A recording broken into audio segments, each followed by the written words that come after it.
First of all, let me wish every one of you a happy New Year 2021, and let's hope that it's going to be much better than 2020. Before we get started, I just want you to know that in the end of this episode, there is going to be a small story. Stick to this episode till the end, right? Now let's get started with Helm. So, Helm is a package manager for Kubernetes, right? It's like if you take CentOS, it's like Yum, and if you take Ubuntu, it's apt. So it's like a package manager for Kubernetes. So we can package the YAML files and distribute these packages in public or private repositories to be used or reused, right? Let me give you a small example, right? For example, you may have to use a database application and you may have to deploy it in your own Kubernetes cluster. So these database applications, like it could be MongoDB, it could be PostgreSQL, whatever it could be, these are very commonly used and these are very popular applications. So someone may have already written these YAML files for his own application, and he could have packaged these together and uploaded it in a Helm repository somewhere so that these packages and these YAML files within the packages can be reused by someone else, right?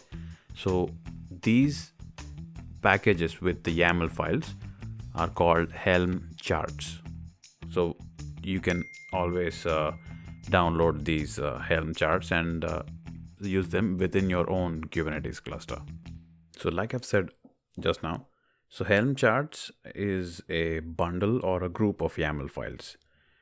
You can create your own Helm Charts with Helm and push them into a repository so that others can use it. You can also download Helm Charts which have been uploaded by others and use them for your requirement.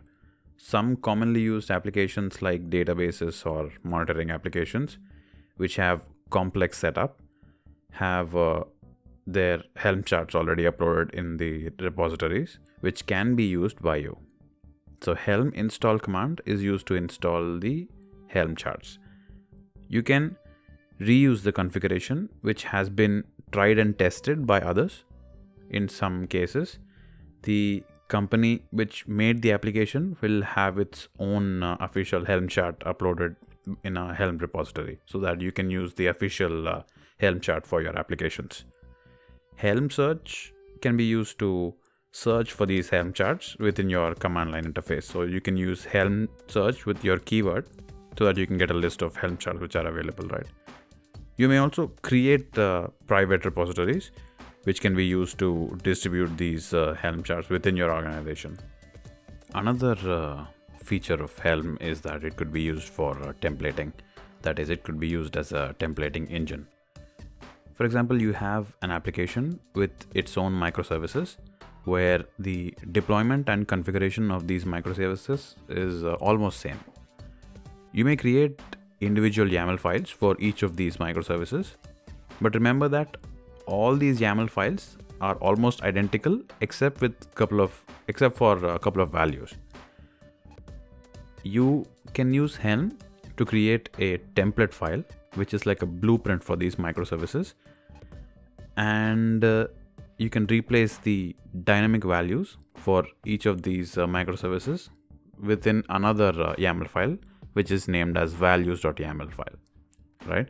So now you can use the template file and deploy your microservices in different environments and specify the dynamic values for each of these environments and use these instead of writing individual YAML files for each of these environments, right? Yeah, so you can now use Helm as a templating engine. There is another feature called release management, which is only available for Helm version 2 and is not available in the version 3. This is because in version 2 there are two parts in the architecture: the Helm client, which is the command line interface, and the Helm server, which is called the tiller. So when you run a command, the server receives this command and executes this and sets up the deployment within your Kubernetes cluster.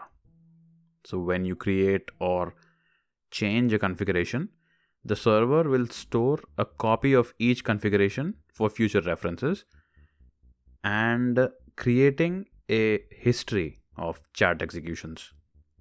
When you run the Helm upgrade command, your change will be applied to the existing deployment instead of creating a new deployment by deleting the old deployment.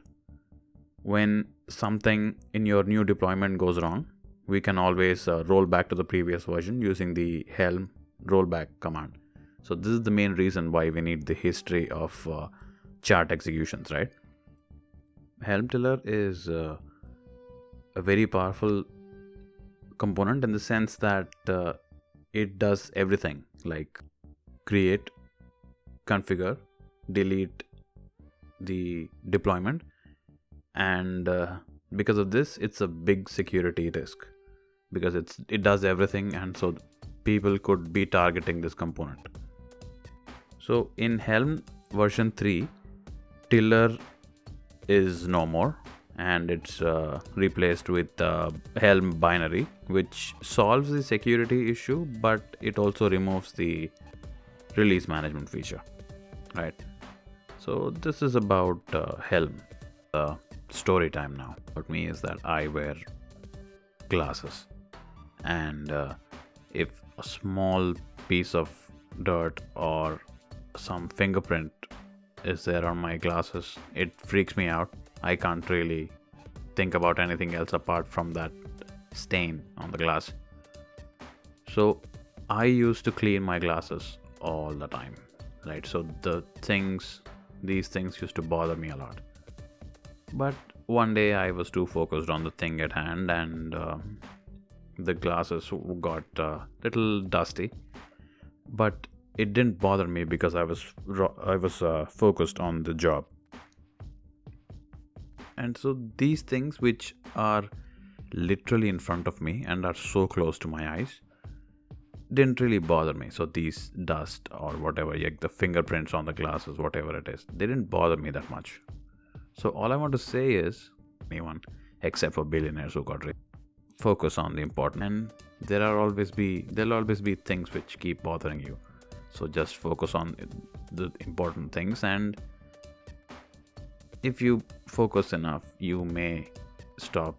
So once again, Happy New Year, and you can always say hi or give your feedback by writing to me at kubernetes@cent.com. Thanks. If you like this episode, please consider following us wherever you hear your podcasts.